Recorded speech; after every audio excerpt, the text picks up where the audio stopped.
कैसे हैं आप लोग बच्चों? सभी लोग ठीक ठाक? आ जाइए, सभी लोग आ ही गए। ये गलती बात है, एक गलत बात है। क्या है भाई गलत बात Vikas ji? Waseem, you are right Sachin भाई। विकास सिंह, क्लास कब स्टार्ट होगी? क्लास स्टार्ट हो गया।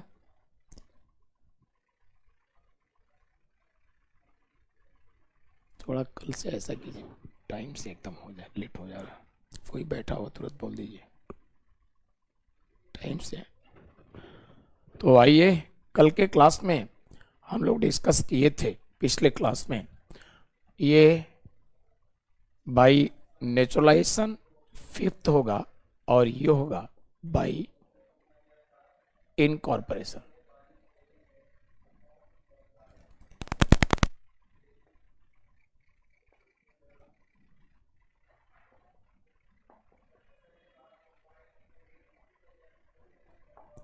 बाई इनकॉर्पोरेशन सिटीजनशिप, क्षेत्र समाविष्टि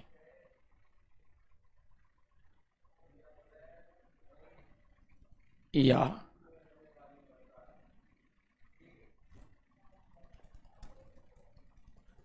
क्षेत्र समाविष्टि या समामेलित करने द्वारा नागरिकता, या समामेलित करने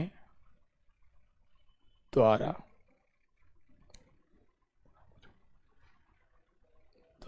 नागरिकता। क्षेत्र समाविष्टि या समामेलित करने द्वारा नागरिकता। तो यहाँ पर जो व्यवस्था दिया गया है इस पर हम लोग बातें करेंगे। और क्षेत्र समाविष्टि या समामेलित करने द्वारा नागरिकता क्या होता है आज देखा जाए क्या है। दरअसल यहाँ पर बाय इनकॉर्पोरेशन सिटीजनशिप में व्यवस्था दिया गया है, कोई भी ग्राउंड जो इंडिया के अंडर में नहीं, कोई भी क्षेत्र जो भारत के अंतर्गत नहीं है, हमारे कंट्री के अंडर में नहीं, दुश्मन देश के अंडर में। और जानते होंगे किसी ग्राउंड को प्राप्त करने के लिए दो ही तरीके होते हैं। नंबर फर्स्ट तरीका कि दुश्मन से बातचीत हुआ और दुश्मन उस ग्राउंड को देने पर तैयार हुआ। फॉर एग्जाम्पल पाकिस्तान हमारा कट्टर दुश्मन है। आप जानते होंगे पाक ऑक्युपाइज ग्राउंड जो हमारा ही था आज पाकिस्तान के अंडर में। और ऐसी परिस्थिति में पाकिस्तान के अंडर में जो है, पाकिस्तान से हमारे प्रधानमंत्री ने बात किया और पाकिस्तान को सद्बुद्धि आई, पाकिस्तान उस ग्राउंड को देने पर तैयार हो गया। तो पहला तरीका आपने देखा। दूसरा तरीका, माना कि पाकिस्तान से हमारे प्रधानमंत्री ने बात किया बट पाकिस्तान उस ग्राउंड को देने पर तैयार नहीं हुआ, और नहीं तो क्या वो धमकी भी देने लगा। तो ऐसी परिस्थिति में क्या होगा? ऐसी परिस्थिति में वह विवाद काफी बढ़ गया और दोनों देशों में लड़ाई हुई। तो इंडिया पाकिस्तान जब विवाद बढ़ गया, दोनों देशों में लड़ाई हुआ, तो लड़ाई में इंडिया मजबूत पड़ा। और ऐसे सिचुएशन, ऐसे हालात में क्या हो गया, काफी ग्राउंड पाकिस्तान का कब्जा कर लिया। तो पाकिस्तान का जो भी ग्राउंड इंडिया कब्जा किया, उस ग्राउंड में जो भी पब्लिक होगी, जो भी पब्लिक, चाहे सैकड़ों, हजारों, लाखों, जितनी पब्लिक होगी, उन पब्लिक को सिटीजनशिप, नागरिकता के लिए सेपरेट एप्लीकेशन देने की जरूरत नहीं होगी। जैसे उस ग्राउंड पर इंडिया का कब्जा हुआ, इंडिया गवर्नमेंट कब्जा करने के बाद वन टाइम, एक बार में अनाउंस करेगी। तो भारत सरकार उस ग्राउंड पर कब्जा करने के बाद एक बार अनाउंस किया, यानी घोषित किया, और just after announcement by India government, यानी उस ग्राउंड पर जो पब्लिक है, भारत सरकार कब्जा करने के बाद जैसे घोषित किया, आफ्टर अनाउंसमेंट उस ग्राउंड की टोटल पब्लिक अब इंडिया के सिटीजन हो गई। तो आपने देखा सभी ने, इसमें सिटीजनशिप प्रोवाइड करने के लिए भारत सरकार ने किसी एक से भी एप्लीकेशन डिमांड नहीं किया, कोई एप्लीकेशन नहीं दिया, किसी तरह से अदर लीगल कोई प्रोविजन नहीं है, कोई कॉन्स्टिट्यूशनल प्रोविजन नहीं है। जो भी ग्राउंड इंडिया गवर्नमेंट दुश्मन की कब्जा करती है, उस ग्राउंड के जितने भी पब्लिक होंगे, सैकड़ों, हजारों, लाखों, एक बार भारत सरकार, इंडिया गवर्नमेंट अनाउंस करती है और आफ्टर अनाउंसमेंट उस ग्राउंड की टोटल पब्लिक इंडिया के सिटीजन हो गई। अब समझ गए होंगे। तो ये है एक्विजिशन ऑफ सिटीजनशिप, नागरिकता प्राप्ति का अंतिम मेथड, फिफ्थ मेथड जो आपके सामने है। आप लोगों का विचार में देखो, विक्रम गुप्ता कह रहे हैं कि साइंस का क्लास होनी थी बट कुछ इशू गया है सर क्या? हाँ बिल्कुल विक्रम, आप समझ रहे हैं, साइंस का जो क्लास था सर का, कुछ फैमिली प्रॉब्लम हो गया है, कुछ इशू है जिसके कारण से एडजस्ट करना पड़ा, साइंस के जगह क्या लगा? पॉलिटी। तो आप बीटू कह रहे हैं कि हमेशा पॉलिटी ही पढ़ाएंगे। बीटू आप ये बताइए, क्लास ऑफ किया जाए उससे अच्छा तो है कुछ पढ़ लेना। बोलिए बीटू, सही है कि नहीं? और नेक्स्ट विनीत, 3:30 पर मैम ट्यूब पर थी। हाँ बिल्कुल विनीत। तो इसके बाद जयप्रकाश भी, प्रणाम जयप्रकाश जी। बीटू सर सिर्फ क्वालिटी ही होगा हमेशा। बीटू ये ध्यान दीजिए, क्लास साइंस का था, अगर हम साइंस के जगह कुछ नहीं लगाते, क्लास रोक देते, तो बीटू ये बताइए अच्छा होगा या कुछ पढ़ा देना? हम आपकी फायदे की बात ही तो सोचेंगे। अब समझ गए होंगे। नेक्स्ट सचिन भी कुछ कह रहे हैं, सुन लें। क्या पॉलिटी वाले सर हमेशा फ्री रहते हैं? सचिन ये ध्यान दीजिए, अगर आपकी भविष्य की हम चिंता करें तो इसका मतलब ये मत समझिएगा कि पॉलिटी वाले सर फालतू हैं। क्यों सचिन? दरअसल ये समझिए, साइंस का क्लास था, साइंस वाले सर के यहाँ कुछ इशू, कोई प्रॉब्लम है और बस साइंस को छोड़ करके क्लास ऑफ कर दिया जाता तो होता क्या? अब समझ गए होंगे। तो इसी को देख करके कुछ आपका बेकार न जाए, टाइम वेस्ट न जाए, ऐसा किए। तो सचिन इसका मतलब ये मत समझिएगा कि साइंस वाले सर बस बेकार बैठे हुए हैं, ऐसा नहीं है। बस आपकी भविष्य की चिंता है, आपका समय बेकार वेस्ट न जाए, मैं आ गया हूँ। समझ गए होंगे बीटू? तो सही बोले भाई, समझ गए होंगे। बीटू कुछ कह रहे हैं, ज्योग्राफी भी पढ़ा दीजिए। ज्योग्राफी वाले सर भी इस समय क्लास में हैं, बिजी हैं। अब समझ गए होंगे। तो आगे बढ़े हम लोग। आप समझ गए होंगे फिफ्थ जो था, आपने फिफ्थ देखा, बाय इनकॉर्पोरेशन सिटीजनशिप एक ऐसा मेथड है जिसमें सेपरेट सिग्नल, सेपरेट किसी एक की एप्लीकेशन नहीं ली जाती, सामूहिक रूप से भारत सरकार नागरिकता प्रदान करता। तो इस प्रकार से कभी भी कमीशन आप लोगों से क्वेश्चन किया, एसएससी में, सीएपीएफ, सीपीओ, कोई भी एग्जाम में कमीशन क्वेश्चन किया कि without application citizenship provided by India government, या बिना आवेदन पत्र के भारत सरकार के द्वारा नागरिकता प्रदान किया जाता है, कौन सा मेथड? आपका सही ऑप्शन होगा क्षेत्र समाविष्टि द्वारा या बाय इनकॉर्पोरेशन सिटीजनशिप। आपसे यह भी प्रश्न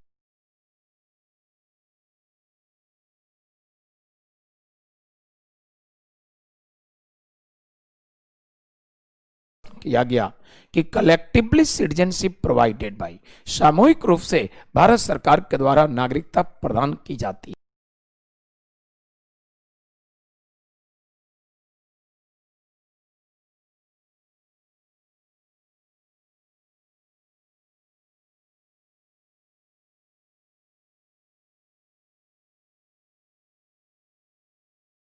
आपका सही जवाब क्या होगा? यही होगा, बाय इनकॉर्पोरेशन सिटीजनशिप। तो इस तरह से अब हम लोग आगे बढ़ेंगे। सिटीजनशिप एक्विजिशन, नागरिकता प्राप्ति का अंतिम तरीका फिफ्थ था। तो इस प्रकार से जब भी कमीशन आपसे क्वेश्चन किया कि कलेक्टिवली, सामूहिक रूप से भारत सरकार नागरिकता प्रदान करती है, किस मेथड, किस विधि के द्वारा, तो आपका सही जवाब यही है, बाय इनकॉर्पोरेशन सिटीजनशिप, क्षेत्र समाविष्टि द्वारा। और इसी के बाद अब हम लोग डिस्कस करेंगे किसी भी व्यक्ति की नागरिकता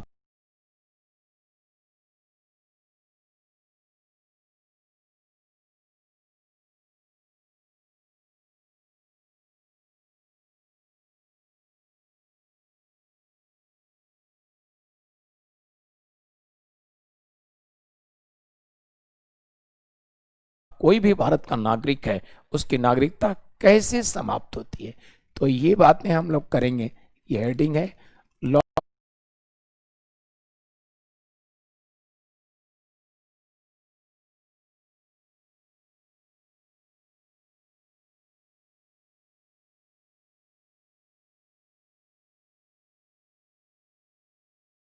लॉस ऑफ सिटीजनशिप,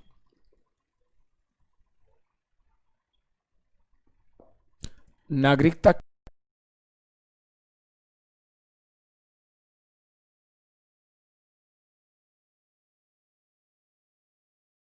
की समाप्ति।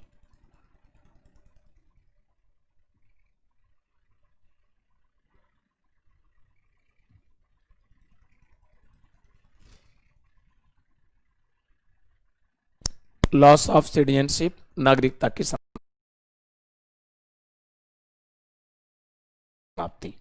आइए देखा जाए, लॉस ऑफ सिटीजनशिप, नागरिकता की समाप्ति में जो व्यवस्था दिए गए हैं, कोई भी व्यक्ति भारत का नागरिक है, उसकी भारतीय नागरिकता किस प्रकार से समाप्त होगी, यानी नागरिकता लॉस करने, नागरिकता समाप्त करने की व्यवस्था क्या है, इसके बारे में हम लोग बात करेंगे। तो लॉस ऑफ सिटीजनशिप, नागरिकता समाप्ति का फर्स्ट मेथड है और ये होता है बाय रिनंसिएशन। ये है बाय रिनंसिएशन, हिंदी में आप इसे कहेंगे स्वैच्छिक त्याग द्वारा। बाय रिनंसिएशन, स्वैच्छिक त्याग द्वारा, ये मेथड है। तो आइए देखा जाए, बाय रिनंसिएशन, स्वैच्छिक त्याग द्वारा नागरिकता किस प्रकार से त्यागे जाते हैं, किस प्रकार से समाप्त किए जाते हैं। देखिए इसमें प्रोविजन है, हम आप कोई भी इंडिया का सिटीजन है, जैसे कोई बाद में इंडियन सिटीजन का एक्विजिशन किया, कोई बाद में भारत की नागरिकता को प्राप्त किया, या हमारे आप जैसे ओरिजिनली कोई इंडिया का सिटीजन है, बट जब कभी भी उसने इंडियन सिटीजन के लॉस करने, टर्मिनेट, समाप्ति की, भारतीय नागरिकता की समाप्ति का, लॉस करने का अगर अनाउंसमेंट किया, तो जब कभी भी उस व्यक्ति ने इंडियन सिटीजन, भारतीय नागरिकता की समाप्ति का अनाउंसमेंट किया और जस्ट आफ्टर अनाउंसमेंट कभी भी इंडिया गवर्नमेंट ने उस इंडियन सिटीजन के समाप्ति का जो अनाउंसमेंट किसी पर्सन ने किया, just after announcement India government ने उसको रजिस्टर्ड कर दिया। तो कभी भी किसी भारतीय नागरिक के द्वारा नागरिकता समाप्ति की घोषणा को, लॉस ऑफ सिटीजनशिप के अनाउंसमेंट को अगर भारत सरकार ने रजिस्टर्ड कर दिया, पंजीकृत कर दिया, तो उसी के साथ उसकी भारतीय नागरिकता समाप्त हो जाएगी। ये व्यवस्था दिया गया है इसमें बाय रिनंसिएशन सिटीजनशिप। इसको फिर से एक बार सुनिए, कोई भी भारत का नागरिक है और नागरिकता समाप्त करना चाहता है और एक बार उसने इंडियन सिटीजन को लॉस समाप्त करने का अनाउंसमेंट किया, जब कभी भी भारतीय नागरिकता के समाप्ति का उसने अनाउंसमेंट घोषणा किया, आफ्टर अनाउंसमेंट, घोषणा के पश्चात कभी भी भारत सरकार ने उसके अनाउंसमेंट को रजिस्टर्ड कर लिया, पंजीकृत कर दिया, तो उसी डेट से उस व्यक्ति की भारतीय नागरिकता समाप्त हो जाएगी। यहां पर कुछ बातें मैं बताना चाहूंगा, कुछ ऐसी परिस्थितियां हैं जो ऐसी परिस्थिति में भारत सरकार ऐसा नहीं कर सकती। परिस्थिति क्या है, कभी भी इंडिया का किसी कंट्री से वार चल रहा हो, तो विश्व के किसी भी देश से भारत का वार, लड़ाई चल रहा हो, और उस परिस्थिति में भारत का कोई नागरिक भारतीय नागरिकता समाप्ति के लिए अनाउंसमेंट किया, तो इसका मतलब ये समझता है, भारत सरकार इसका मतलब ये समझेगा कि इस समय ऐसे हालात में जो भारत संकट में किसी भी कंट्री से, हमारे कंट्री इंडिया का वार, लड़ाई चल रहा है, तो ये खुशी का समय नहीं है, ये वार, लड़ाई का समय। और ऐसे परिस्थिति में कोई भी कंट्री, ऐसे परिस्थिति में कोई भी कंट्री से वार चल रहा है और भारत का कोई नागरिक भारतीय नागरिकता को त्यागने के लिए, लॉस समाप्ति के लिए अगर अनाउंसमेंट कर रहा है, तो ऐसी परिस्थिति में भारत सरकार इसका मतलब क्या समझता है? भारत सरकार इसका मतलब समझता है कि संकट के परिस्थिति में भी भारत का नागरिक हमको क्यों त्याग रहा है। आप सभी जानते होंगे, वार, लड़ाई जो होता है ये खुशी का समय नहीं। आप देखिए, अभी कुछ समय पहले सुपर पावर वर्ल्ड का है यूएसए, और एक कंट्री नॉर्थ कोरिया, आप सभी जानते होंगे, बहुत ही चर्चा के विषय में रहा है। तो नॉर्थ कोरिया एक छोटा सा देश है, लेकिन बहुत ही खतरनाक कुछ मिसाइल हथियार उनके पास, और यूएसए नॉर्थ कोरिया के रिलेशन बहुत भयंकर हो गए। तो छोटा सा देश है, लेकिन सुपर पावर भी अनेक बार सोचता रहा। क्यों? ये न्यूज़पेपर में आप पढ़ते रहें कि अगर नॉर्थ कोरिया ने अपने मिसाइल का इस्तेमाल किया तो यूएसए के कुछ शहर कब्रिस्तान बन जाएंगे। और ये भी खबर आता रहा कि यूएसए ने अगर अटैक किया तो पूरे नॉर्थ कोरिया को कब्रिस्तान बना देगा। यानी यूएसए बहुत बड़ा पावरफुल कंट्री, फिर भी उनको टेंशन बन गया यूएसए क्यों कि अगर लड़ाई होगा तो हमारे भी कुछ शहर कब्रिस्तान नष्ट हो जाएंगे। उसके पास, नॉर्थ कोरिया के पास इतने मिसाइल, तो इतना सुपर पावर होते हुए भी यूएसए को टेंशन बन गया, यानी संकट की स्थिति आ गई। इसलिए माना जाता है कि वार लड़ाई में दोनों को नुकसान है, पावरफुल है वो भी, कम पावर है वो भी, खुशी किसी के लिए नहीं। इसलिए वार लड़ाई एक संकट का समय माना जाता है। तो भारत सरकार इसका मीनिंग समझती है कि जब दूसरे देश से लड़ाई हो रहा है और इस परिस्थिति में कोई भारत का नागरिक अगर भारतीय नागरिकता, इंडियन सिटीजन को लॉस कर रहा है, त्याग रहा है, तो ऐसी परिस्थिति में भारत सरकार मानता है क्या कि संकट की परिस्थिति में क्यों ऐसा कर रहा है। तो भारत सरकार इसका मीनिंग समझता है कि संभव है इस लड़ाई में चोरी चोरी कुछ हमारी सीक्रेट बातें दुश्मन का देता हो। अब इसको डर बन गया कि पकड़ जाएंगे, तो इसलिए ये संकट के समय में भी भारत में त्यागना चाहता है। नंबर नेक्स्ट ये भी सोच रहा होगा कि संकट में त्यागने का कारण ये भी सोच रहा होगा कि दुश्मन को अच्छे ढंग से मदद करें, ओपनली फ्री होकर के भारत से। तो इस तरह से हमारी हमदर्दी नहीं रही, इन्हीं कारणों से ऐसा कर रहा है। इसलिए ऐसी परिस्थिति में जब वार चल रहा है तो भारत सरकार, जो भारतीय व्यक्ति, भारत का नागरिक अनाउंसमेंट किया इंडिया के लॉस करने का, समाप्त करने का, भारतीय नागरिकता समाप्त करने का जब अनाउंसमेंट किया, तो भारत सरकार उसके अनाउंसमेंट को रजिस्टर्ड, पंजीकृत नहीं करेगी। अब जब तक किसी भारतीय नागरिक के अनाउंसमेंट को इंडिया गवर्नमेंट रजिस्टर्ड नहीं करेगी, तब तक उस व्यक्ति की भारतीय नागरिकता समाप्त नहीं होगी। कमीशन आपसे क्वेश्चन किया है यूपीएससी इसमें सीएपीएफ में क्वेश्चन किया है, जो असिस्टेंट कमांडेंट का आप लोग एग्जाम देते हैं, उसमें यूपीएससी ने क्वेश्चन किया है कि इनमें से किस परिस्थिति में किसी भी भारतीय नागरिक के नागरिकता समाप्ति की घोषणा अनाउंसमेंट को, किसी भी भारतीय नागरिक के नागरिकता समाप्ति के घोषणा अनाउंसमेंट को भारत सरकार रजिस्टर्ड, पंजीकृत नहीं कर सकती। नंबर फर्स्ट दिया है कि जब उस व्यक्ति से भारत के प्रधानमंत्री से दुश्मनी हो। नेक्स्ट ऑप्शन, जब भारत में नेशनल इमरजेंसी चल रहा हो। नेक्स्ट ऑप्शन, सी ऑप्शन, इस प्रकार से सी ऑप्शन, जब इंडिया का किसी कंट्री से वार चल रहा है। और नेक्स्ट, नन ऑफ दिस। मैंने अभी बताया, आप समझ गए होंगे, द बेस्ट ऑप्शन इसमें है जब इंडिया का किसी कंट्री से वार चल रहा हो। और मेरे ख्याल से सभी लोग समझ गए। डीके शर्मा का थोड़ा कमेंट पढ़ लें। सपोज दैट सर, अगर भारत का कोई सिटीजन वर्ल्ड लेवल पर आतंकवाद घोषित हो जाए, आतंकवादी घोषित हो जाए, नॉट आतंकवाद, इंडियन गवर्नमेंट मनाने से इनकार कर देती है। इस सिचुएशन में आपका क्वेश्चन ही समझ में नहीं आ रहा है, बोल क्या रहे हैं भाई? आप बताइए, आतंकवादी हो गया तो भारत सरकार उसको मनाएगी क्यों? जरा विचार कीजिए। तो आप डीके शर्मा जी कह क्या रहे हैं, बातें क्लियर नहीं हो रही।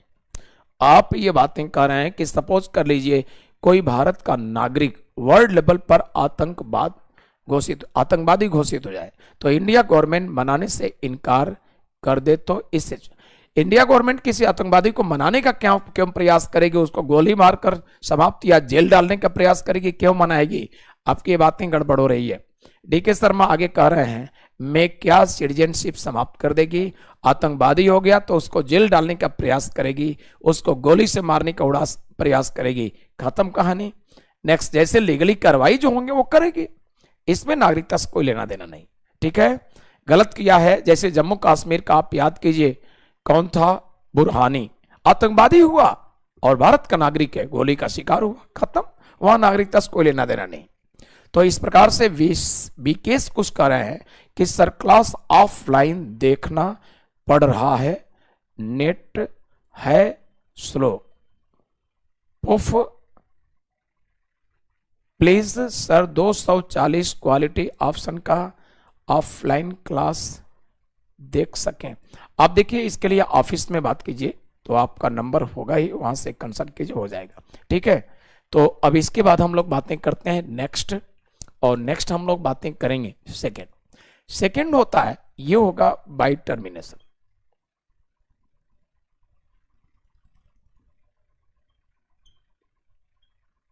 बाय टर्मिनेशन बर्खास्त के द्वारा।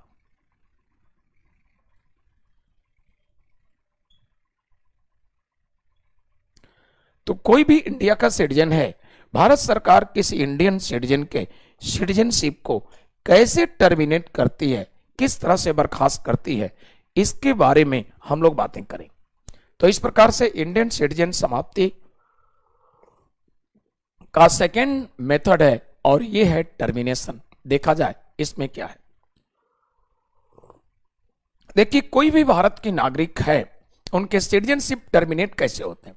हम आप कोई भी भारत के नागरिक हैं, अपने इंडिया से फ्लाइट करके किसी कंट्री गए, USA, Russia, France, Germany, Canada, कहीं भी गए, लेकिन कुछ समय के बाद आप वहां व्यापार बिजनेस कर रहे हैं, आप किसी प्राइवेट कंपनी में नौकरी कर रहे हैं, जैसे भी आपको बड़ा पैकेज वेतन मिलने लगा, काफी इनकम होने लगा, आपने चाहा वहीं की नागरिकता लेना।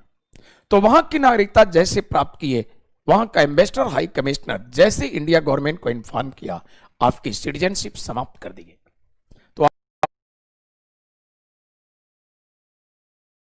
ऑटोमेटिकली आपकी सिटीजनशिप टर्मिनेट करने की व्यवस्था है और इसी को कहा गया है टर्मिनेशन, आपकी नागरिकता समाप्ति के लिए। तो जब कभी भी कोई भारत का नागरिक दूसरे देश की नागरिकता प्राप्त करता है तो उसी के साथ उसके भारत की नागरिकता टर्मिनेट, समाप्त कर दी जाती है। यह है बाय टर्मिनेशन सिटीजनशिप लॉस करने का तरीका, यह सेकेंड मेथड है। और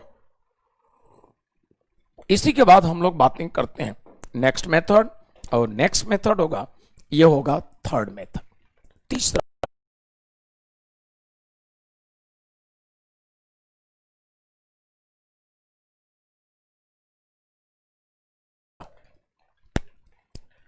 तो थर्ड मेथड है, यह है बाय डिप्रीवेशन।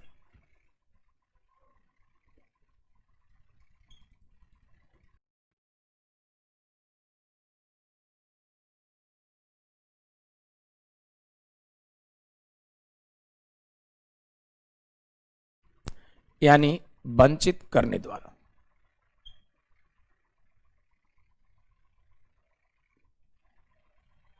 बाय डिप्रीवेशन, वंचित करने द्वारा। आइए देखा जाए इसमें क्या व्यवस्था है। तो बाय डिप्रीवेशन, वंचित करने द्वारा, जो इंडियन कॉन्स्टिट्यूशन में व्यवस्था है वो इस प्रकार से कोई भी भारत का नागरिक है और भारत का नागरिक जो भी है उसको नागरिकता से इंडिया गवर्नमेंट किस तरह से डिप्रीवेट करेगी। भारत का कोई भी नागरिक है, भारत सरकार किसी भारतीय नागरिक को नागरिकता समाप्ति यानी नागरिकता से वंचित करने के लिए किस तरह से नागरिकता को वंचित करेगी, इसको देखना। किस तरह से इंडियन सिटीजन से डिप्रीवेट कर देगी, इनके बारे में समझना। देखिए, कोई भी व्यक्ति जो भारत का नागरिक है और सपोज कर लीजिए उसने भारतीय नागरिकता प्राप्त किया, कोई व्यक्ति जो भारतीय नागरिकता प्राप्त किया, कैसे? उसने भारत की नागरिकता प्राप्त किया बाय रजिस्ट्रेशन। तो सपोज कर लीजिए उसने रजिस्ट्रेशन के द्वारा भारत की नागरिकता प्राप्त किया, ये, या कहिए कि बाय नेचुरलाइजेशन उसने प्राप्त किया। तो बाय रजिस्ट्रेशन या बाय नेचुरलाइजेशन, बाय रजिस्ट्रेशन या बाय नेचुरलाइजेशन उसने भारत की नागरिकता प्राप्त किया।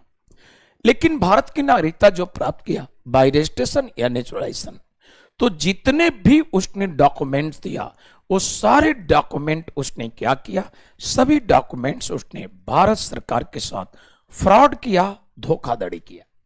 तो जितने भी डॉक्यूमेंट्स दिया, भारतीय नागरिकता प्राप्ति जब किया था बाय नेचुरलाइजेशन या बाय रजिस्ट्रेशन, जिस किसी मेथड से प्राप्त किया, जितने भी गवर्नमेंट को, इंडिया गवर्नमेंट को डॉक्यूमेंट्स दिया, गवर्नमेंट के साथ फ्रॉड किया, धोखाधड़ी।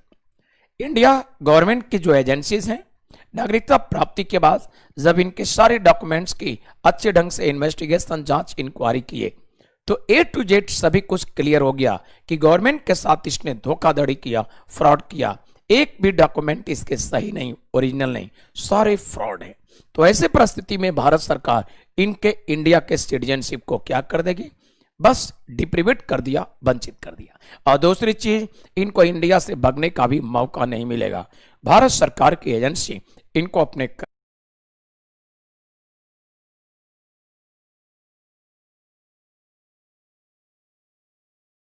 स्टडी में लेकर पनिशमेंट जबरदस्त मिलेगा। नेक्स्ट नेक्स्ट व्यवस्था क्या है उसको समझिए। कोई भी बाई रजिस्ट्रेशन या बाई नेचुरलाइजेशन भारत की नागरिकता प्राप्त किया, तो बाई रजिस्ट्रेशन या बाई नेचुरलाइजेशन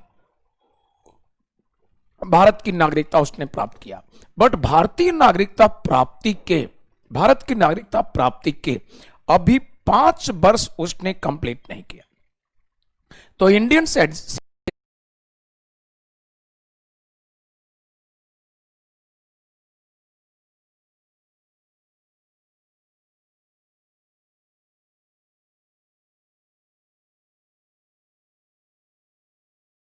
एक्विजिशन का 5 इयर्स उसने कंप्लीट नहीं किया, 5 वर्ष पूरा नहीं किया।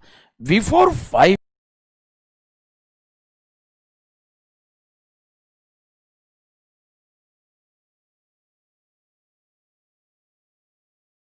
इयर्स, 5 वर्ष से पहले ही उसको 2 इयर्स, 2 वर्ष के लिए जेल में जाना पड़ा। तो 5 इयर्स अभी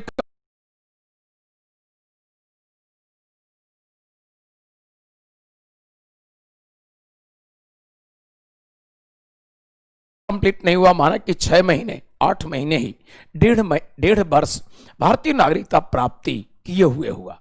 लेकिन इतने शॉर्ट टाइम में, इतने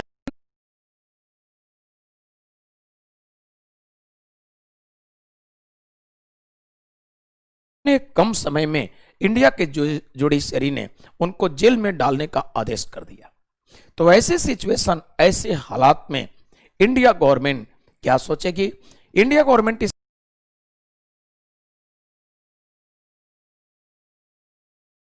इसका मतलब समझेगी कि इतने शॉर्ट टाइम में इंडिया का गेस्ट मेहमान जो बना, नागरिकता प्राप्त किया, इतने शॉर्ट टाइम में इनको जेल में जाना पड़ रहा है 2 वर्षों के लिए।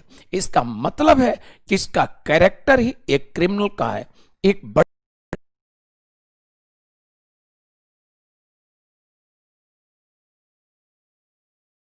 अपराधी का है, और इस आधार पर भारत सरकार इनकी सिटीजनशिप को टर्मिनेट कर देगी, नागरिकता समाप्त कर देगी। ये से नेक्स्ट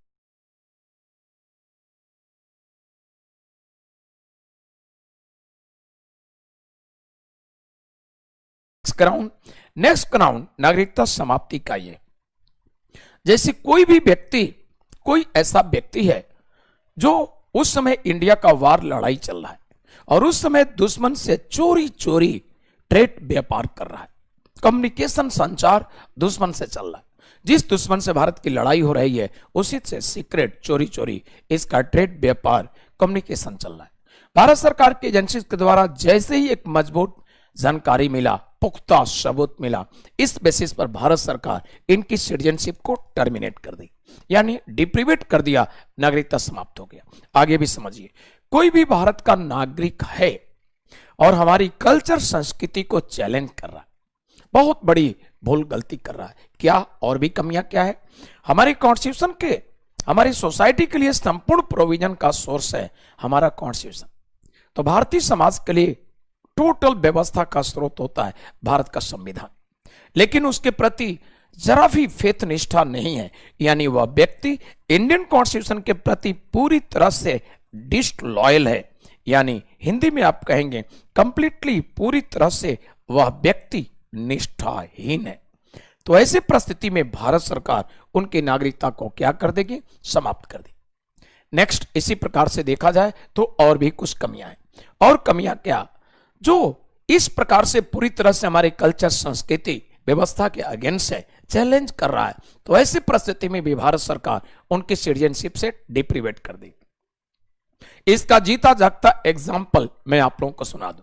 आप लोगों ने MM हुसैन का नाम सुना होगा, मोहम्मद मकबूल फिदा हुसैन, काफी लोग नाम उनका जानते होंगे, पढ़े होंगे। देखिए, मोहम्मद मकबूल फिदा हुसैन, MM हुसैन आपकी कंट्री इंडिया के बहुत बड़े पेंटर, बहुत बड़े चित्रकार थे, और MM हुसैन हमारी कंट्री इंडिया के एक बड़े ही सम्मानित नागरिक, बहुत बड़े पेंटर, चित्रकार थे। अनेक बार वर्ल्ड में एग्जीबिशन प्रदर्शनी लगने पर, दुनिया के किसी देश में एग्जीबिशन लगने पर भारत सरकार के तरफ से प्रतिनिधि बनकर गए, यानी करोड़ों भारतीयों की तरफ से इतना बड़ा सम्मान जो उन्हें मिला, ये कभी भूला नहीं जा सकता। लेकिन हुआ क्या, इनको देखा जाए ये मकबूल फिदा हुसैन क्या करते थे, जिन देवी देवताओं को हम हिंदू लोग बड़ी फेथ निष्ठा रखते हैं, नमन करते हैं, उनका आराधना करते हैं, माथा टेकते हैं, उन देवी देवताओं का ये बड़े अश्लील चित्रकारी करने लगे। करोड़ों इंडियन पब्लिक ने, यूनिवर्सिटी कॉलेज के स्टूडेंट, डॉक्टर, इंजीनियर, टीचर, पढ़े लिखे लोगों ने इसका विरोध किया। आप जानते होंगे हम इंडियंस, आपकी हमारी नेचर है, कोई कितना हो बड़ा गलती किया हो, अगर माफी मांग ले तो हम इंडियंस का वर्ड में पहचाने, हमारे आपके अंदर बहुत ही दया है, तुरंत उसको माफ कर देते हैं।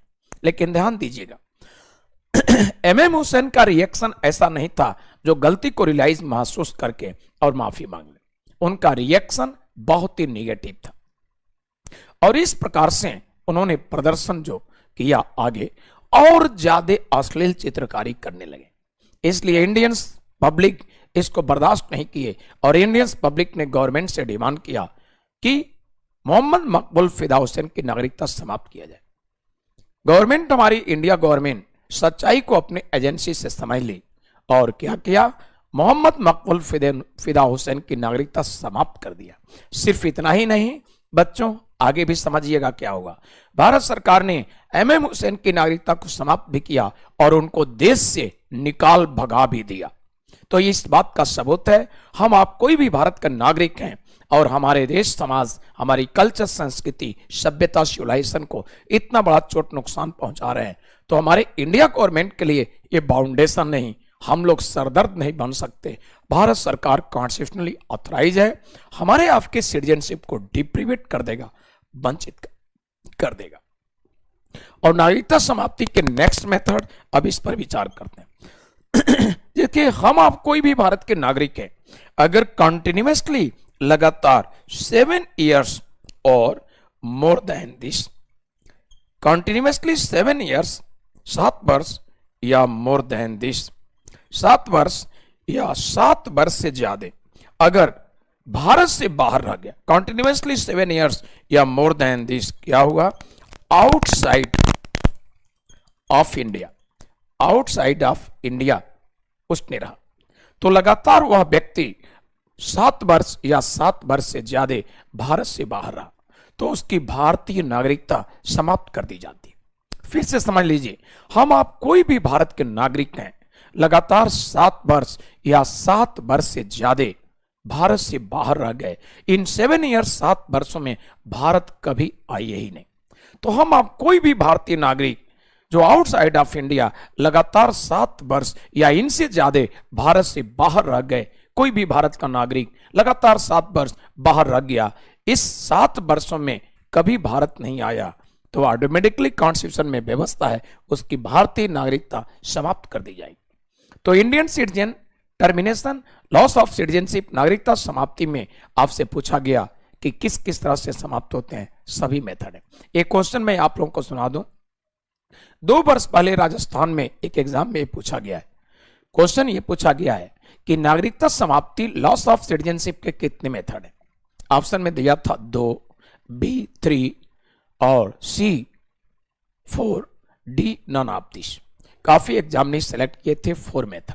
ये ध्यान दीजिएगा, काफी एग्जाम ने का मानना था, जो कुछ संपर्क कर लिए स्टूडेंट और अपने क्वेश्चन पेपर को दिखाए, उनका मानना था कि 7 years आउटसाइड ऑफ इंडिया जो भारत का कोई नागरिक रहता है और उसकी नागरिकता समाप्त होती है, इसको 4th मेथड मान लिए।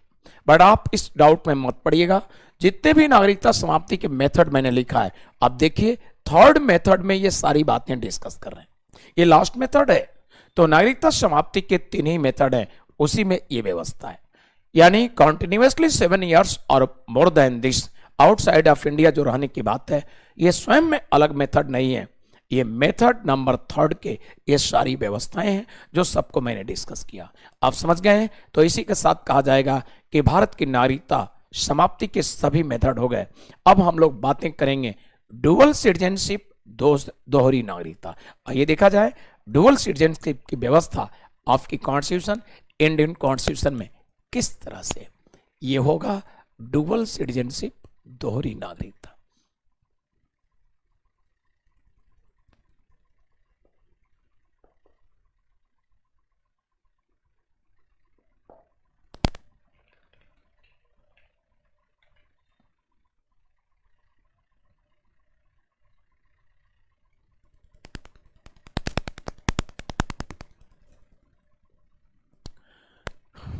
डुअल सिटीजनशिप, दोहरी नागरिकता क्या है, इनके बारे में अब हम लोग डिस्कस करेंगे।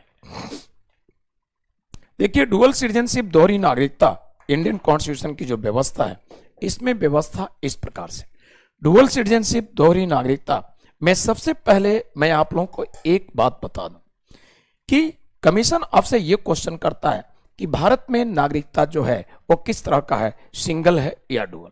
तो आप यहां पर पहले कंफर्म हो लीजिए। देखिए, ओरिजिनली कॉन्स्टिट्यूशन में जो हमारे यहाँ व्यवस्था दिया गया सिटीजनशिप का, वो ब्रिटिश कॉन्स्टिट्यूशन की व्यवस्था है, और व्यवस्था क्या है, सिंगल सिटीजनशिप, एकल नागरिकता। सिटीजनशिप की जब व्यवस्था देनी थी तो कॉन्स्टिट्यूशनल असेंबली के मेंबर सबसे पहले स्टडी किए यूएस कॉन्स्टिट्यूशन का, और यूएस कॉन्स्टिट्यूशन में व्यवस्था था दो नागरिकता की, एक यूएसए में किसी राज्य में निवास करता रहता है तो एक वहां की नागरिकता, और सेकेंड सिटीजन था वो कहां का, यूएस यूनियन का। तो ये था डुअल सिटीजनशिप यूएस कॉन्स्टिट्यूशन में। इंडियन कॉन्स्टिट्यूशनल असेंबली के मेंबर ने स्टडी किया, महसूस किया, और उन्होंने इस तरह से सोचा कि कोई व्यक्ति कोई कहीं भी निवास करता है भारत में किसी राज्य में, एक वहां की नागरिकता, एक इंडिया यूनियन का, जब दो दो नागरिकता होगा तो इंडिया में यूनिटी, एकता संभव नहीं, और जब भारत में यूनिटी, एकता नहीं होगा तो फिर भारत फ्यूचर में गुलाम हो जाएगा। इसलिए यूएस कॉन्स्टिट्यूशन की व्यवस्था को आपके इंडियन कॉन्स्टिट्यूशनल असेंबली के मेंबर ने एक तरफ से डिनाई किया, इनकार किया, और इन्होंने ब्रिटिश कॉन्स्टिट्यूशन की व्यवस्था को एक्सेप्ट किया, स्वीकार किया। ब्रिटिश कॉन्स्टिट्यूशन की व्यवस्था यह थी कि ब्रिटेन में कहीं भी कोई जन्म लिया, निवास कहीं रहता है, बट सिटीजन, नागरिकता एक होगा। आपके असेंबली के मेंबर ने समझा कि एक ही नागरिकता हमारे कंट्री के लोगों के लिए यूनिटी का पहचान बनेगा, और यूनिटी अपने आप में एक ताकत होती है, एक पावर होती है। इसलिए दो दो तीन तीन नागरिकता ने सिंगल सिटीजन, एक नागरिकता। आपको मैं बता दूं, आज जो हमारे देश के संविधान में डुअल सिटीजन है, दोहरी नागरिकता, तो आप सभी बच्चों से, सभी स्टूडेंट से यहां बहुत आपको डाउट होता है। आपसे एक क्लियर करना चाहूंगा, आप सभी स्टूडेंट से, आपसे कभी भी पूछा गया कि भारत की नागरिकता प्रेजेंट टाइम आज के डेट में कैसा है, सिंगल या डुअल, आपको यही बताना है। ओरिजिनली कॉन्स्टिट्यूशन में भी सिंगल था, आज भी सिंगल ही है, डुअल व्यवस्था नहीं।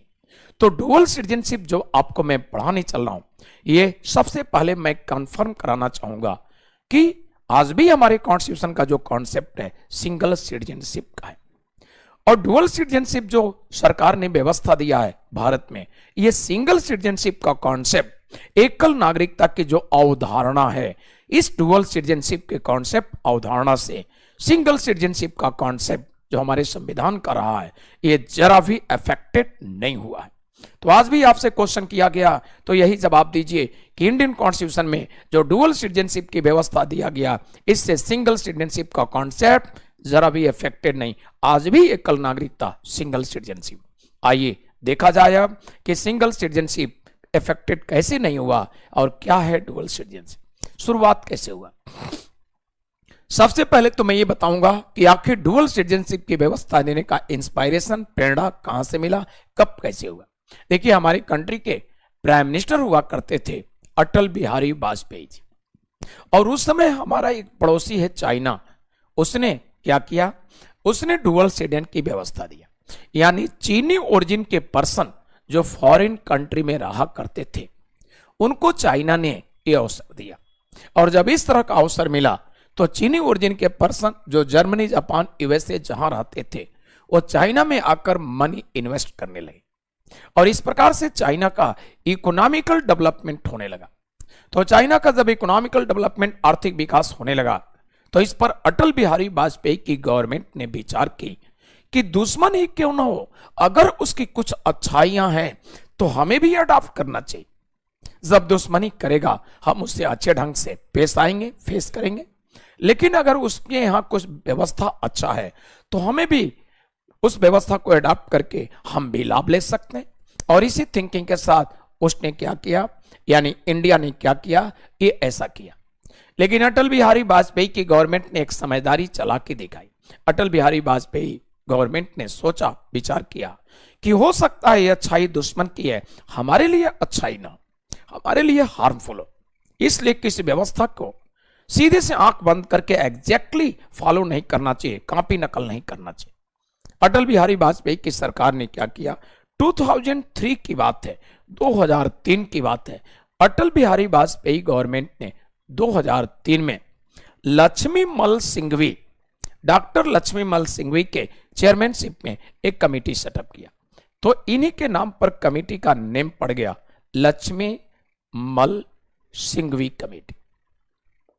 तो इन्होंने एक कमेटी सेटअप किया, चेयरमैन इन्होंने अपॉइंट किया लक्ष्मीमल सिंघवी को, और इसलिए इसका नाम पड़ गया लक्ष्मीमल सिंघवी कमेटी। देखिए उसमें लक्ष्मीमल सिंघवी जी आपके इंडिया कंट्री के एक माने जाने आईएफएस थे। तो इंडियन फॉरेन सर्विस में, जैसे फ्यूचर में आप भी सिविल सर्विस एग्जाम देंगे और आईएफएस इंडियन फॉरेन सर्विस में आपका सिलेक्शन हुआ, तो गवर्नमेंट आपकी, इंडिया गवर्नमेंट आपको फॉरेन कंट्री में अपॉइंट करती है as ambassador, as high commissioner. Ambassador high commissioner का मतलब समझ ही रहे होंगे। अगर किसी कॉमनवेल्थ कंट्री, किसी राष्ट्रमंडल देश में भारत सरकार आपकी नियुक्ति, अपॉइंटमेंट किया है, तो आपको बोला जाएगा कि भारत सरकार के आप हाई कमिश्नर हैं उस कंट्री में। लेकिन कल कोई इंडिया गवर्नमेंट ने आपका ट्रांसफर कर दिया किसी ऐसे कंट्री में जो कंट्री कॉमनवेल्थ राष्ट्रमंडल का मेंबर सदस्य नहीं है, तो आपको कहा जाएगा, चूंकि appointment out of Commonwealth country में हुआ, तो आपको अब कहा जाएगा आप उस कंट्री में इंडिया गवर्नमेंट के एम्बेसडर हैं, राजदूत हैं। तो देखिए हाई कमिश्नर, एम्बेसडर, जो भी आपका वेतन, सैलरी, आपका पावर सेम, कोई अंतर नहीं होगा। तो इस प्रकार से किसी भी कंट्री में आप अपॉइंटेड हैं एज ए हाई कमिश्नर, तो आपको बहुत सारे अधिकार, जिम्मेदारी on behalf of India government Bharat सरकार की तरफ से प्राप्त होती है। तो लक्ष्मीमल सिंघवी साहब भी उस समय भारत सरकार के जो भी आईएफएस थे, एक जाने माने आईएफएस में इनकी काउंटिंग, गिनती होती थी। देश की तरफ से प्रतिनिधि के रूप में विश्व के अनेक देशों में काम करते हुए, हाई कमिश्नर, एम्बेसडर पद पर रहते हुए इन्होंने बड़ी मजबूत रोल प्ले किया था, बड़ी महत्वपूर्ण भूमिका अदा किया था, बड़े एक्सपीरियंस उनके, बड़े अनुभवी थे। शायद यही कारण था कि इतने अनुभवी ब्यूरोक्रेट्स को अटल बिहारी वाजपेयी सरकार ने इस कमेटी का चेयरमैनशिप दिया और इस कमेटी को जिम्मेदारी दिया कि आप स्टडी करके हमारे गवर्नमेंट को सजेस्ट कीजिए कि इंडिया कंट्री में डुअल सिटीजनशिप का व्यवस्था देना अच्छा होगा या नहीं। भारत देश के लोगों के लिए भारत देश में दोहरी नागरिकता की व्यवस्था देना अच्छा होगा नहीं। तो इन्होंने लक्ष्मीमल सिंघवी कमेटी ने भारत सरकार जो जिम्मेदारी दिया इस मुद्दे पर, इस विषय पर स्टडी की और लक्ष्मीमल सिंघवी कमेटी स्टडी करके 2003 की बात है, अपना रिपोर्ट, अपना एडवाइस, परामर्श अटल बिहारी वाजपेयी सरकार को दिया। जब अटल बिहारी वाजपेयी सरकार को यह रिपोर्ट दिया, तो रिपोर्ट मिलने के बाद अटल बिहारी वाजपेयी सरकार ने एक कानून बनाया और 2003 में इस कानून के द्वारा, इस लॉ के थ्रू अटल बिहारी वाजपेयी गवर्नमेंट ने व्यवस्था दिया कॉमनवेल्थ कंट्रीज 8 कंट्री और आउट ऑफ कॉमनवेल्थ 8, यानी टोटल कितने कंट्री, 16 कंट्रीज के लिए, 16 देशों के लिए इन्होंने व्यवस्था दिया। क्या व्यवस्था? वर्ल्ड के इन 16 कंट्रीज में, 16 में से 8 कॉमनवेल्थ कंट्रीज राष्ट्रमंडल के सदस्य देश और अदर 8 अन्य 8 राष्ट्रमंडल के बाहर के देश होंगे। टोटल कितने कंट्री? 16। इन कंट्रीज में, इन कंट्रीज का कोई पर्सन अगर इंडिया में चाहता है आना, तो बस कोई वीजा की जरूरत नहीं है, कोई वीजा जैसी ट्रबलसम कंडीशन अटल बिहारी वाजपेयी सरकार ने नहीं रखा। क्या रखा रिक्वायरमेंट?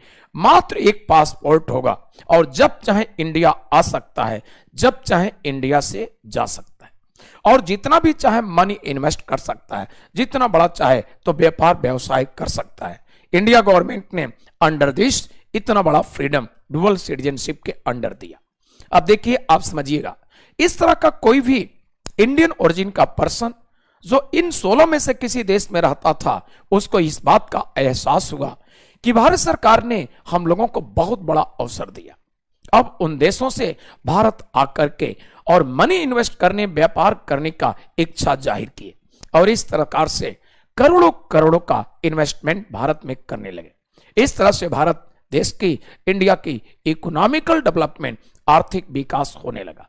जब इंडिया की इकोनॉमिकल डेवलपमेंट होने लगा, काफी तेजी के साथ बढ़ने लगा, तो इस व्यवस्था का, डुअल सिटीजनशिप का काफी प्रशंसा हुआ। लेकिन ध्यान दीजिएगा, भारत सरकार ने ऐसी गलती नहीं किया कि इकोनॉमिकल डेवलपमेंट के लालच में हमारी सिक्योरिटी खराब हो जाए। अटल बिहारी वाजपेयी गवर्नमेंट ने लक्ष्मी मल सिंघवी कमेटी को स्पेशली डायरेक्शन दिया था कि हर एंगल से स्टडी करके सजेस्ट कीजिए कि डुअल सिटीजनशिप भारत के लिए अच्छा होगा कि नहीं, और सिर्फ इकोनॉमिकल डेवलपमेंट नहीं, सिक्योरिटी पॉइंट ऑफ व्यू से भी नजर रखना है। इन्होंने ध्यान दिया। तो जो भी फॉरेन कंट्री से जो आएंगे मनी इन्वेस्ट करने इंडिया, कोई वीजा नहीं, मात्र एक पासपोर्ट, जब चाहे आवे, जब चाहे मनी इन्वेस्ट किए, जब चाहे जा सकते हैं। लेकिन व्यवस्था क्या दिया गया? उनको व्यवस्था दिया गया कि उनको वोटिंग का राइट नहीं होगा, सिर्फ मनी इन्वेस्ट करेंगे व्यापार। उनको स्वयं इलेक्शन लड़ने का राइट नहीं होगा। आगे समझिएगा, आप इंडिया के सिटीजन हैं, सभी लोग जो इस समय क्लास अपने मोबाइल पर पढ़ रहे हैं, आपको कल को राइट है वोटिंग करने का। आपको स्वयं इलेक्शन लड़ करके लोकसभा राज्यसभा मेंबर एमएलए हो सकते हैं। इतना ही नहीं, जो सरकार बनाने का राइट है, मंत्री, Lok Sabha member, Rajya Sabha member elected होने का, आप एक महत्वपूर्ण पद पर पहुंच सकते हैं, व्यवस्था है। आप एग्जामिनेशन के थ्रू एक बहुत महत्वपूर्ण पद पर जा सकते हैं, एसएससी के द्वारा इंस्पेक्टर, पीसीएस के द्वारा, आईएएस के द्वारा, बहुत महत्वपूर्ण पद। लेकिन जो इंडिया के डुअल सिटीजनशिप के अंडर अधिकार प्राप्त करेंगे, उनके लिए कोई भी गवर्नमेंट सर्विस नहीं होगा। आपके जैसे एग्जामिनेशन के थ्रू बड़े सरकारी पदों पर उनको अवसर नहीं होगा, उनको वोटिंग का राइट नहीं होगा, और साथ साथ उनको स्वयं इलेक्शन लड़ने का राइट होगा नहीं होगा। तो स्वयं मत देने का अधिकार नहीं, चुनाव लड़ने का अधिकार नहीं, कोई सरकारी पद का अधिकार नहीं। आप अपने लोगों से, अपने से कंपेयर कर लीजिए। यानी अटल जी की सरकार ने इकोनॉमिकल डेवलपमेंट की लालच में सिक्योरिटी को नजरअंदाज नहीं किया, इग्नोर नहीं किया, ध्यान दिया। अर्थात इन्होंने ध्यान दिया कि हमारी सिक्योरिटी कमजोर ना हो। तो कल को आपसे पूछा गया कि उनको क्या सुविधाएं, आप क्लियर है। ध्यान दीजिएगा, जब इकोनॉमिकल डेवलपमेंट होने लगा, कुछ समय के बाद इनकी सरकार चली गई, और आपके कंट्री में अब सरकार किसकी आ गई? आपके यहां सरकार आ गया। उस सरकार को क्या कहेंगे? मनमोहन गवर्नमेंट, यानी मनमोहन सिंह सरकार। तो मनमोहन सिंह हमारे देश के प्रधानमंत्री हो गए। अब जानते ही होंगे, मनमोहन सिंह एक बहुत बड़े इकोनॉमिस्ट हैं। तो as a economist Manmohan Singh प्रधानमंत्री के रूप में जो थे, ये बड़ी अच्छे ढंग से सोचे समझे और इस सच्चाई को समझे। तो मनमोहन सिंह समझ गए कि जब डुअल सिटीजनशिप, इस व्यवस्था से हमारे इंडिया को इतने बेनिफिट, इतने फायदे हैं, तो वर्ल्ड के 16 कंट्रीज को क्यों कर दो ये व्यवस्था, वर्ल्ड के ऑल कंट्रीज को। और ये विचार मनमोहन सिंह की कब की है?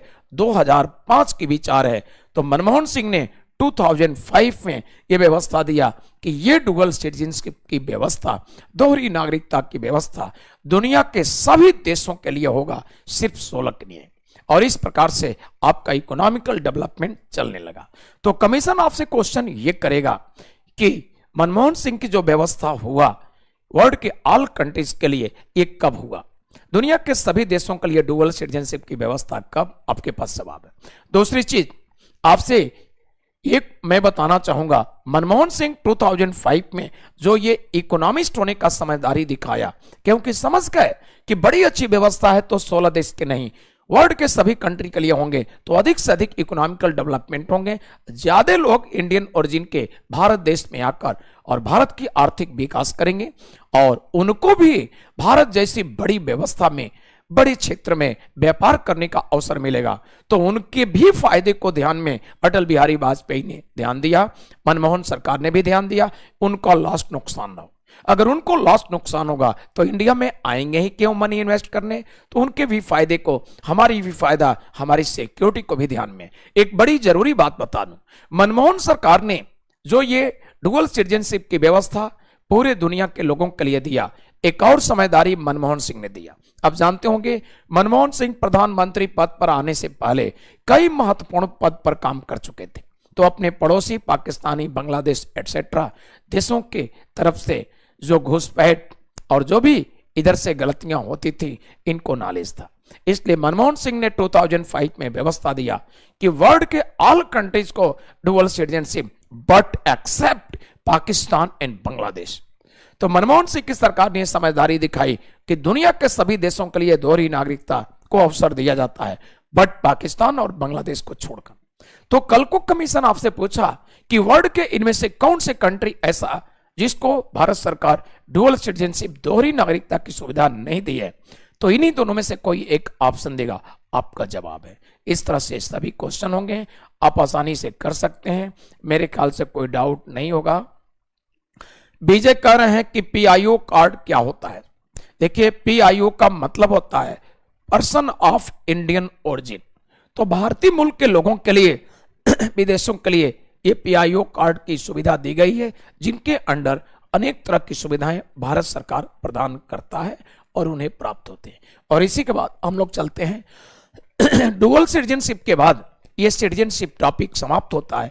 हम लोग नेक्स्ट टॉपिक की बातें करेंगे और नेक्स्ट टॉपिक होगा ये इस प्रकार से। नेक्स्ट टॉपिक होगा ये होगा फंडामेंटल राइट।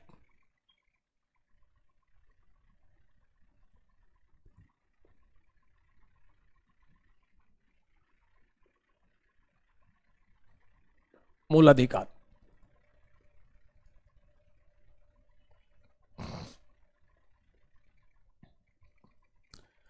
तो देखिए, अभी तक बच्चों हम लोग डिस्कस कर रहे थे सिटीजनशिप नागरिकता।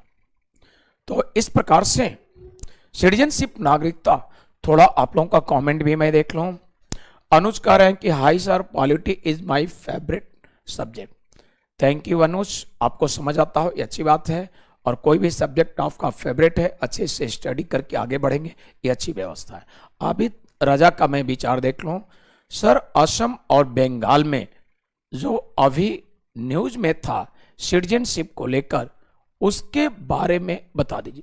समझिएगा आबिद, देखिए असम बंगाल में जो ये व्यवस्था था कि इस तरह से कुछ प्रयास चल रहा था असम में भी जो रोहिंग्या मुसलमानों के लिए, और इस तरह से बांग्लादेशियों को भी जो कुछ समय पहले घुसपैठ किए हैं और कुछ समय से रह रहे हैं, उनकी नागरिकता की बात को लेकर। तो प्रेजेंट गवर्नमेंट, आप जानते होंगे, citizenship acquisition and loss of citizenship, किसी भी तरह से सिटीजनशिप से रिलेटेड कोई लॉ मेकिंग है, नागरिकता से संबंधित कोई भी कानून बनाना है आबिद, तो आप जानते होंगे इसमें पावर सिर्फ सेंट्रल गवर्नमेंट को है। आपको यह भी कंफर्म करा दूं कि सिटीजनशिप नागरिकता यूनियन लिस्ट का मैटर है, यह संघ सूची का विषय है। और मैं शेड्यूल्स पढ़ाते वक्त आबिद आपसे चर्चा कर चुका हूं कि यूनियन लिस्ट के मैटर, संघ सूची के विषय पर कानून बनाने, लॉ मेकिंग का पावर सिर्फ इंडिया गवर्नमेंट, भारत सरकार, सेंट्रल गवर्नमेंट को है। कोई भी स्टेट गवर्नमेंट यूनियन लिस्ट के मैटर पर इंटरफेयर, हस्तक्षेप नहीं कर सकते। तो इस तरह से नागरिकता से संबंधित कानून बनाने का पावर सिर्फ केंद्र सरकार, और केंद्र सरकार ने यह विचार किया कि असम में जो रोहिंग्या मुसलमान म्यांमार वगैरह बर्मा से आए हैं, बांग्लादेश से, इसी प्रकार से बांग्लादेश में क्या करते हैं, बांग्लादेश से जो वेस्ट बंगाल में, उनको नागरिकता देने से रोकने की बात और खतरा की बात किया, इससे हमारे समाज को खतरा होगा। आप समझ गए होंगे। तो इस प्रकार से आविद ये रोकने का प्रयास जो किया कि हमारी सिक्योरिटी इफेक्टेड होगी, भारत की सुरक्षा प्रभावित होगा, और इसलिए उन्होंने व्यवस्था किया। तो असम में जानते होंगे हमारी एजेंसी जो हैं, उनके बहुत सारे रिकॉर्ड देख रहे हैं, कितना पहले आए, आज उनके क्या हालात, कैसे कैसे, और सब कुछ ओके देख करके तभी उनकी नागरिकता की बात, जो इस कैटेगरी में एजेंसी के निगाह में कहीं से भी कुछ गलत पाए गए, सारे रिकॉर्ड देखने के बाद तो उनको नागरिकता देने से रोकने की बात। आपने देखा रोहिंग्या जो असम में प्रवेश किए हैं, उनको बाहर भेजने तक की भी व्यवस्था भारत सरकार ने सोच लिया, और इसको लेकर के कुछ पॉलिटिकल पार्टी विरोध किए। लेकिन वास्तव में आप जैसे पढ़े लिखे अच्छे स्टूडेंट, यानी इंटेलेक्चुअल पर्सन, या किसी तरह से पॉलिटिक्स का मतलब नहीं है, भारत देश के लिए सोचते हैं, तो आप जैसे लोगों ने इसका सपोर्ट किया कि इनके यहां पर अननेसेसरी नागरिकता देने से ओरिजिनली जो हम आप इंडियन है, हमारी आपकी सिटीजनशिप अफेक्टेड होगी, तो हमारी आपकी नागरिकता प्रभावित होगी। इन उद्देश्यों से करोड़ों भारतीयों ने प्रेजेंट सेंट्रल गवर्नमेंट की इस व्यवस्था का क्या किया, सपोर्ट किया, समर्थन किया। तो ये व्यवस्था चल रहा है अभी। फाइनली अभी नागरिकता से संबंधित इस पर लॉ मेकिंग नहीं हुआ है, अभी कैबिनेट में डिस्कस हुआ। अगर आगे भी सरकार, यही सरकार आ जाती है तो संभव है प्रयास होगा, नहीं आई तो जाहिर सी बात है बस यहीं का रह गया। और संभव है कि उनको भी ये सुविधाएं दी जाएंगी तो हमारी कंट्री के सिक्योरिटी के लिए खतरे बन सकते हैं। आप सभी लोग इस सच्चाई को जानते हैं, तो आगे क्या होता है इसको देखना है। तो ये है, हम लोग आगे चलते हैं नेक्स्ट। और नेक्स्ट हम लोग बातें करेंगे फंडामेंटल राइट से रिलेटेड जो व्यवस्था है। ये इंडियन कॉन्स्टिट्यूशन में कुछ भी डिस्कस करने से पहले मैं आप लोगों को बताना चाहूंगा फंडामेंटल राइट से रिलेटेड कि वर्ल्ड का कौन सा कंट्री था, ये वर्ल्ड का कौन सा कंट्री था जो फर्स्ट टाइम सिटीजनशिप की मूल अधिकारों की व्यवस्था दिया। आपको इस क्वेश्चन का जवाब होगा ब्रिटेन। दुनिया का एक कंट्री ब्रिटेन जो पहली बार नागरिकता की सुविधा दिया ब्रिटेन में रहने वाले लोगों के लिए। और फर्स्ट टाइम ये सुविधा ब्रिटेन ने कब दिया? उसने ये सुविधा दिया 1215। तो आपसे पूछा जाएगा कि वर्ल्ड का वह कंट्री जो first time citizenship first time fundamental rights provide किया, आपका जवाब होगा ब्रिटेन।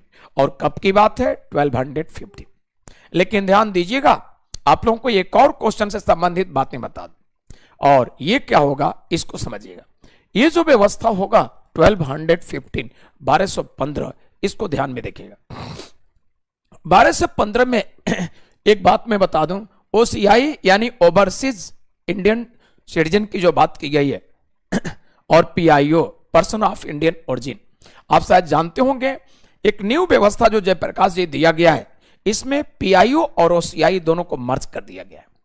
और एक और गंभीर बात बता दूं, इसमें मोदी सरकार जो अभी तक कानून रहा है अटल बिहारी वाजपेयी सरकार के द्वारा या मनमोहन सरकार के द्वारा, उसमें काफी चेंजिंग करके, और इसमें आपकी कंट्री में अधिक से अधिक फॉरेन कंट्री से इन्वेस्टमेंट बढ़े, ये इसको ध्यान में देखते हुए मोदी गवर्नमेंट ऑस्ट्रेलिया में, यूएसए और रशिया, फ्रांस, ब्रिटेन अनेक कंट्री में जो गए हैं इंडियन ओरिजिन के पर्सन को बहुत आश्वासन दिए। इसी के तहत इनकी जो पॉलिसी है मेक इन इंडिया, इस व्यवस्था को लिबरल उदार करना चाह रहे हैं। तो सिटीजनशिप की इस व्यवस्था को जो मर्ज किया गया है पीआईओ और ओसीआई, उसको और लिबरल करके संभव है कानून बनाने वाले हैं। इन उद्देश्यों के साथ जो विश्व के वर्ल्ड के अनेक कंट्री में जाकर इंडियन ओरिजिन को वादे किए हैं, आश्वासन दिए हैं कि भारत एक ऐसा कंट्री वर्ल्ड का होगा जो आप इंडियन ओरिजिन को अनेक तरह की सुविधाएं जो देगा। अर्थात अंडर दिस ये इंडियन ओरिजिन के पर्सन, भारतीय मूल के व्यक्ति जो विदेशों में फॉरेन कंट्री में है, ये आकर के इंडिया में व्यापार करेंगे, मनी इन्वेस्ट करेंगे। तो मेक इन इंडिया के तहत जब ऐसा होगा तो भारत की इकोनॉमिकल डेवलपमेंट होगा। तो चांसेस है अगर आफ्टर इलेक्शन ये गवर्नमेंट अगेन आ गई तो बहुत ही लिबरल व्यवस्था करेगी। और ये पहले से आप जानते हैं ओसीआई पीआईओ मर्ज कर दिया गया, या अदर भी कोई गवर्नमेंट आई तो मर्ज तो पहले से है। न्यू लॉ मेकिंग कोई भी आएगी तो पक्का लंबे समय से इस पर चर्चा चल रहा है, कोई कानून बनाएगी। तो देखा जाए जयप्रकाश जी, ओसीआई और पीआईओ को जो मर्ज कर दिया गया है और न्यू व्यवस्था पर चर्चा चल रहा है, तो आफ्टर इलेक्शन यानी जून जुलाई में जरूर कुछ नया होगा। देखा जाए क्या होता है। आज के डेट में मर्ज है। आपको मैं देखूं ये डीके शर्मा जी का विचार जम्मू एंड कश्मीर की डुअल सिटीजनशिप के बारे में बताएं। देखिए डीके शर्मा जी, जम्मू कश्मीर की जो व्यवस्था है इसमें हम लोग चर्चा करें घंटों नुकसान होगा। आपको मैं बताया हूं एक बार कि अंडर आर्टिकल 370 जम्मू कश्मीर के लिए, उस राज्य के लिए स्पेशल स्टेटस। और स्पेशल स्टेटस क्यों हुआ आप शायद जानते होंगे। जम्मू कश्मीर एक प्रिंसली स्टेट था, जम्मू कश्मीर एक देशी रियासत था, और ऐसे हालात परिस्थिति में जम्मू कश्मीर के ऊपर एक बड़ा संकट आया, पाक सपोर्टेड कबीलाइयों का अटैक। तो भारत के होम मिनिस्टर अनेक प्रिंसली स्टेट के हेड से बातचीत करके मर्ज करते गए। तीन ही प्रिंसली स्टेट बचे थे, जूनागढ़, हैदराबाद, जेएंडके, जम्मू कश्मीर। तो जूनागढ़, हैदराबाद को भी मर्ज कर लिए, फोर्स प्रयोग करके जम्मू कश्मीर बचा था। उसको भी निश्चित रूप से मर्ज किए होते, आज स्पेशल स्टेटस 370 नहीं होता।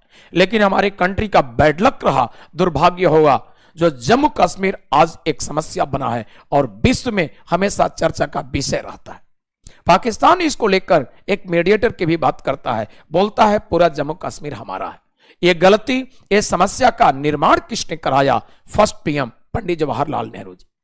अर्थात प्रधानमंत्री को यह पावर होता है कि किसी भी मिनिस्टर के अंडर जो जिम्मेदारी मिनिस्ट्री है उसकी जिम्मेदारी अपने अंडर में ले सकता है, या कोई भी मिनिस्ट्री डिपार्टमेंट डिस्ट्रीब्यूट करने, जिम्मेदारी हैंडओवर करने की पावर भी पीएम को है।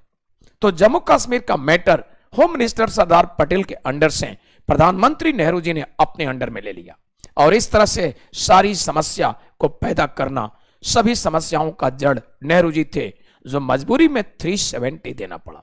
शायद सरदार पटेल के अंडर में रहता तो इतने सारे प्रिंसली स्टेट आसानी से इंडिया यूनियन में मर्ज कर लिए गए, कोई विशेष दर्जा, स्पेशल स्टेटस नहीं। शायद जम्मू कश्मीर भी ऐसे ही परिस्थिति में होता, आज 370 नहीं होता और स्वयं जम्मू कश्मीर का संविधान नहीं होता, आज दोहरी डुअल सिटीजन की बातें नहीं होती।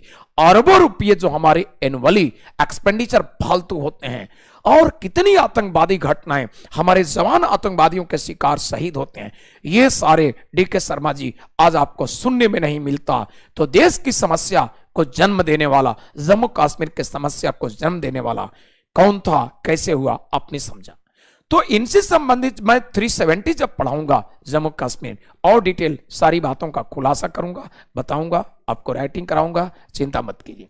आइए ब्रिटेन की बात, यानी अजय सिंह पटेल ब्रिटेन की कुछ बात कहना चाहते हैं, कहिए। आइए सरदार पटेल की भी बात कहना चाहते हैं और जयप्रकाश जी 1215 तो मैग्ना कार्टा। आइए देखा जाए तो 1215 में अगर आपसे पूछा गया कि वर्ल्ड के उस कंट्री का नाम बताइए जो फर्स्ट टाइम अपनी कंट्री के पब्लिक को इसने ये व्यवस्था दिया फंडामेंटल राइट्स का, आपको मैं बता दूं 1215 में जो ब्रिटेन व्यवस्था दिया, ब्रिटेन में इस समय हुआ करते थे किंग जॉन, तो ये हुआ करते थे किंग जॉन। और जानते होंगे कोई भी व्यवस्था अनाउंसमेंट होता है तो आपके यहां इंडिया में प्रेसिडेंट के थ्रू, वहां में प्रेसिडेंट के सिमिलर कौन सा पोस्ट है, किंग। तो किंग जॉन ने यह व्यवस्था दिया और इसको नाम दिया गया मैग्ना कार्टा। ध्यान दीजिए, तो ब्रिटेन के सम्राट राजा हुआ करते थे और ये थे सम्राट जॉन, तो इनके द्वारा यह व्यवस्था किया गया, सम्राट जॉन के द्वारा, और इनको कहा गया महाधिकार पत्र। तो यह नाम दिया गया महाधिकार पत्र। जिस पेपर के द्वारा यहां के राजा ने यह अनाउंसमेंट किया उस पेपर का नाम पड़ा महाधिकार पत्र। और क्यों, इसको समझिएगा। दरअसल इन्होंने जो व्यवस्था दिया मैग्ना कार्टा महाधिकार पत्र की जो बात किया, उस समय की बात है जो वर्ल्ड में किसी कंट्री के पास, किसी कंट्री के यहां, किसी देश में फंडामेंटल राइट्स की व्यवस्था नहीं थी। तो आप याद कीजिए, जब कभी भी इतने सारे वाहन सुविधा नहीं थे, फ्लाइट की, कार व्यवस्था, व्हीकल्स, गाड़ियां नहीं थे। याद कीजिए बहुत पीछे लौट करके जो पब्लिक एक प्लेस से दूसरे प्लेस जल मार्ग के द्वारा जाया करती थी, पढ़े होंगे आप लोग भी बुक्स में। उस परिस्थिति में सपोज कर लीजिए आप दिल्ली मुखर्जी नगर में हैं और रोड के किनारे खड़े हैं और एक कोई व्यक्ति स्कूटर टाइप किसी वाहन से जा रहा है, काफी तेज एक्सीलेटर लिए हुए, काफी तेज। तो आप निश्चित रूप से देखकर बोलेंगे कि गजब का देखा, एक ऐसा व्यक्ति जो आगे दो गोला था, पीछे बैठा था, बहुत तेज। आपको नाम नहीं याद है वाहन का क्या, आप यही कह रहे हैं गजब का, आश्चर्य कर रहे हैं। क्यों आश्चर्य किए? क्योंकि इस तरह के वाहन की व्यवस्था नहीं, जल मार्ग के द्वारा ही आवागमन। तो ऐसे परिस्थिति में मैं आपको बताना चाहूंगा, जब वर्ल्ड के किसी भी कंट्री के पब्लिक के पास फंडामेंटल राइट्स नहीं थे, पहली बार ये व्यवस्था ब्रिटेन किया, तो ऑल ओवर वर्ल्ड में ब्रिटेन की इस व्यवस्था की चर्चा बहुत आश्चर्यजनक, बहुत। इसलिए दुनिया के लोगों ने ब्रिटेन की इस व्यवस्था को अधिकार नहीं कहा, मूल अधिकार नहीं कहा, क्या क्या, महाअधिकार। जैसे आपने कहा था गजब, उसी तरह से अधिकार, मूल अधिकार नहीं, महाअधिकार कहा। और जिस पेपर के द्वारा राजा ने अनाउंस किया, इसलिए इसका नाम पड़ा महाधिकार पत्र, क्योंकि लोगों ने महाधिकार कहा, अधिकार मूल अधिकार नहीं। आप समझ गए होंगे। लेकिन ध्यान दीजिएगा, जब कमीशन आपसे क्वेश्चन करता है कि first time written provision of fundamental rights provided by, तो आप सभी लोग समझ गए होंगे ब्रिटेन की जो व्यवस्था है, ये संविधान वहां की वो प्रिंटेड नहीं, रिटेन नहीं।